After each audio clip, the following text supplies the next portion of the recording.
2018 সালে ইরানের সাথে পরমাণু বিষয়ক চুক্তি থেকে যুক্তরাষ্ট্রের সরে যাওয়া ইরানকে পারমাণবিকভাবে শক্তিশালী করেছে। এক সাক্ষাৎকারে কথা বলেছেন খোদ ইরানি ভাইস প্রেসিডেন্ট। দ্বিতীয় মেয়াদে ট্রাম্প আরও দায়িত্বশীল এবং বাস্তববাদী আচরণ করবেন বলে আশা ব্যক্ত করেন তিনি। ভিটামিন ও ফাইবার সমৃদ্ধ ফ্রেশ আটা ময়দা সুজি আপনাকে দিবে সুস্বাস্থ্যের নিশ্চয়তা। ফ্রেশ আটা ময়দা সুজি। তবে ইরানের কাছে পারমাণবিক অস্ত্র আছে কি না এ বিষয়ে স্পষ্ট করে কিছু জানাননি ভাইস প্রেসিডেন্ট। বলেন, ইরান যদি চাইতো তাহলে অনেক আগেই পারমাণবিক অস্ত্র তৈরি করতে পারত। এ সময় উঠে আসে মধ্যপ্রাচ্যে ইরানের প্রতিরক্ষা বল ইস্যু।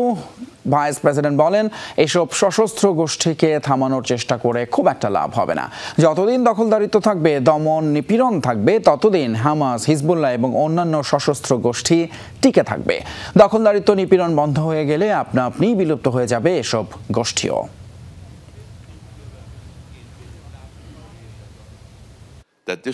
ইরান যদি চাইতো তাহলে অনেক আগেই পারমাণবিক অস্ত্র তৈরি করত। তবে মার্কিন প্রেসিডেন্ট ডোনাল্ড ট্রাম্প পরমাণু কার্যক্রম বিষয়ক চুক্তিটি থেকে সরে যাওয়ায় ইরান আরও বেশি পারমাণবিক সক্ষমতা অর্জন করেছে। ইরানের প্রত্যাশা, দ্বিতীয় মেয়াদে ট্রাম্প আরও বেশি বাস্তববাদী ও সিরিয়াস হবেন।